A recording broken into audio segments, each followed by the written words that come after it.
Hello, my name is Jeff, and I want to talk about why have people in developed countries stopped having children? Imagine statistics that could completely upend your understanding of human nature. The last century has handed us a bizarre puzzle.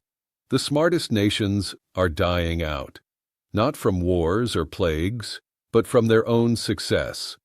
Sweden, with its groundbreaking innovations and social paradise, sits at just 0.74 children per family. Recent estimates hover around 1.4-1.7 overall, but the pattern holds strongly among highly educated groups. South Korea, the birthplace of K-pop and the world's fastest internet, clocks in at a terrifying 0.73-0.75. Taiwan, a tech miracle, dips below 1 child per woman. Now flip to the other side of the planet. Afghanistan, with minimal literacy levels, averages around 4.7 children per family. Mali, where university access remains rare, exceeds 5.4. Somalia pushes past 6 children per mother. Coincidence? Or a law of nature? Perhaps evolution has set the cruelest trap for humanity. The smarter we get, the faster we vanish. Researchers associated with institutions like the London School of Economics and related studies over 2 decades have analyzed thousands of families across multiple countries. One landmark finding that stunned academia: each additional year of education reduces the number of children by roughly 10–15%, close to the cited 14%. Every 15 to 20-point increase in IQ slashes the odds of parenthood significantly. Studies show patterns around 20–34% reductions in related metrics. People with advanced degrees have about half as many children as those who only finished high school. This isn't confined by borders. It shows up in hyper-tech Japan, social democratic Denmark, capitalist USA, and uniquely structured Singapore. Has intelligence truly become the enemy of reproduction? Has education turned into a biological dead end? The answer turns out far more nuanced than any simple theory. Start with the obvious. Economics. Recent estimates, adjusted from U.S. Department of Agriculture baselines and inflation, put the cost of raising 1 child from birth to 18 at around $300,000–414,000, without college, which easily adds another $100K, $200K plus. But the real sneakiness isn't the numbers themselves. It's who actually knows and factors them in. Studies, like those from Brookings-style institutes, reveal that highly educated people are several times more likely to run detailed financial models before planning a family. They know maternity leave can cost hundreds of thousands to over $1 million in lifetime career earnings lost. They calculate private school at hundreds of thousands extra, insurance, nannies, bigger homes, larger cars. When your analytical brain crunches those figures, the conclusion feels inevitable. Kids become the most expensive investment with the murkiest return. Less educated couples rarely dive that deep into the math. They run on emotion, tradition, instinct, and they have children. Now let's dive into psychology.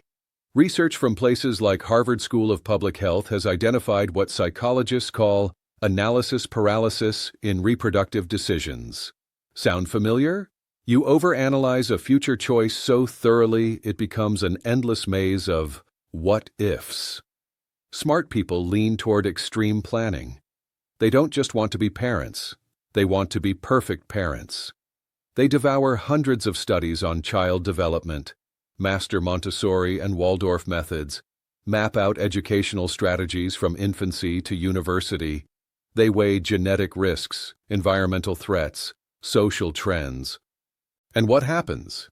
They never feel ready enough. There's always one more child psychology course, one more parenting book, one more year to stabilize finances. The perfect moment for parenthood never arrives, because perfection doesn't exist. Neuropsychology work, e.g. from Stanford, shows that in high IQ individuals, the prefrontal cortex stays highly active even during emotional decisions. So even when the heart screams, "I want a child," the brain flips to rational overdrive. Charles Darwin foresaw this irony back in 1871. In The Descent of Man and Selection in Relation to Sex, he wrote prophetic words. In civilized nations, the more intelligent members of society tend to marry less and have fewer offspring than the less educated. Darwin grasped the fundamental twist.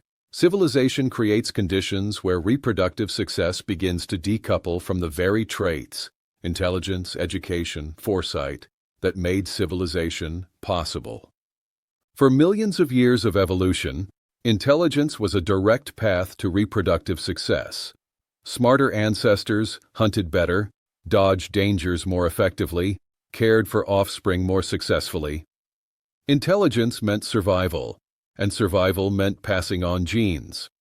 Today we see the reverse. Intelligence leads to education. Education leads to career. Career to financial independence and vast life options. Suddenly, children are no longer a survival necessity or the only route to fulfillment. This doesn't mean evolution broke. It simply operates under new conditions that humans themselves engineered. The question is whether we can recognize these shifts and adapt accordingly. Cultural messaging around parenthood has flipped dramatically in the last 50 years. Our grandparents' generation lived in an era where adulthood automatically meant marriage and kids. There were no real alternatives. Today, social media bombards us with images of successful lives, exotic travel, career wins, personal freedom, material gains. In this narrative, parenthood often appears as an obstacle or sacrifice. Instagram flaunts carefree, child-free weekends. LinkedIn glorifies 80-hour-a-week grinders. YouTube overflows with financial independence by 30. For intelligent people capable of critically dissecting these messages, a tough dilemma emerges. They see that parenthood in the modern world often means career trade-offs, financial constraints, less personal freedom. At the same time, the culture of perfectionism sets unrealistically high bars for good parenting. Modern parents aren't just providers and protectors. They must be personal coaches, tutors, therapists, activity organizers. This demand for intensive parenting terrifies educated people who grasp how complex these roles truly are. But Darwin's paradox isn't an iron law. Some countries have found ways to break it, offering real hope for humanity. France stands out brightly. French women with higher education average around 1.8 children, close to replacement level. What makes France different? Generous family support, monthly child allowances, free preschool from age 3, subsidized nurseries for infants, plus a culture that treats motherhood as a value equal to professional success. Sweden goes even further. 480 days of paid parental leave, shareable between parents, with 90 days reserved specifically for fathers. Use it or lose it. Result? Swedish men with higher education are about 25% more likely to become fathers compared to similar groups elsewhere. Iceland holds the record. Educated women average 2.1 children. The secret? Full gender equality in childcare, flexible work schedules for all parents, and a culture viewing parenthood as the ultimate expression of human maturity. These cases prove it. When society removes structural barriers between intellectual achievement and family life, Darwin's paradox fades away. The Fourth Industrial Revolution is already rewriting the core premises of our demographic paradox. Artificial intelligence, automation, and digital tools create possibilities unimaginable just a decade ago. Remote work, accelerated by the pandemic, lets millions of educated professionals blend career ambitions with being present for their kids. Studies show parents working from home spend 40% more time with children without dropping productivity. AI assistants already handle routine tasks, freeing time for what matters most. Picture a future with personalized adaptive learning for every child, smart homes ensuring safety and comfort automatically, virtual helpers managing nighttime care. Biotech extends the reproductive window. Egg freezing lets women delay motherhood without losing fertility. Genetic screening reduces anxiety over hereditary conditions. Most crucially, the nature of work itself is changing. As AI absorbs routine drudgery, human value shifts toward creativity, emotional intelligence, interpersonal bonds, qualities beautifully honed through parenthood. Perhaps future generations won't have to choose between career and children, because the old concept of a traditional career may vanish.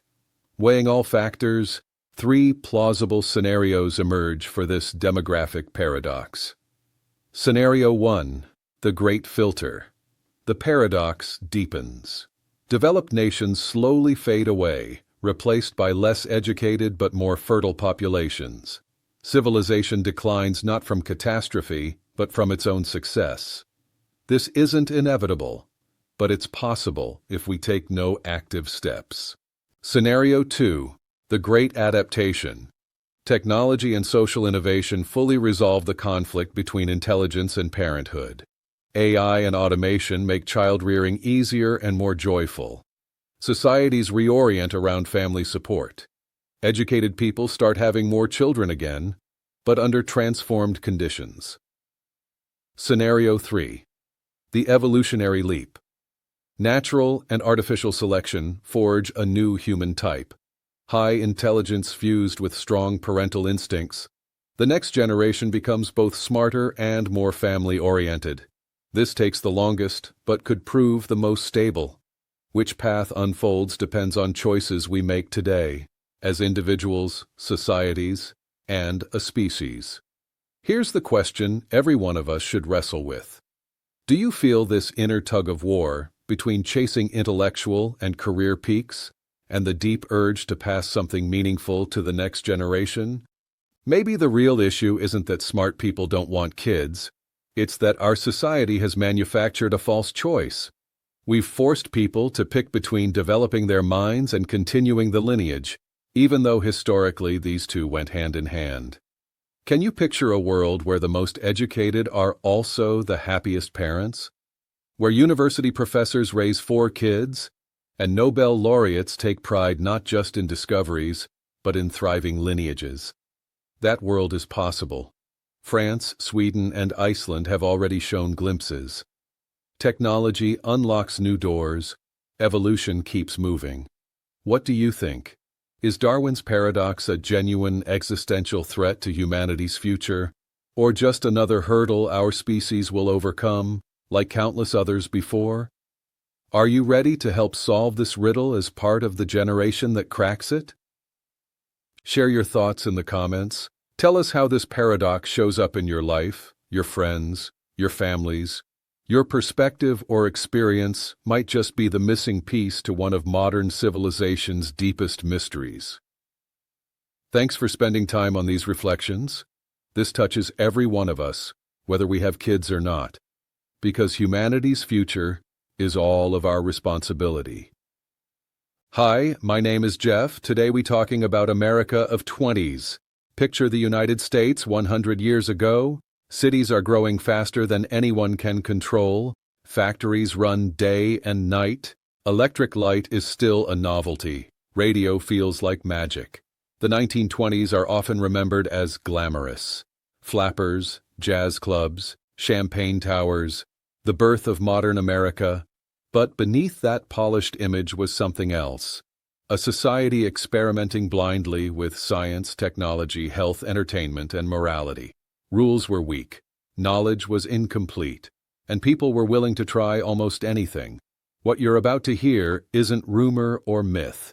These are documented behaviors, trends, and social crazes. 10 chapters, each one stranger than the last. And as you listen, remember this. People in the future will look back at us the same way.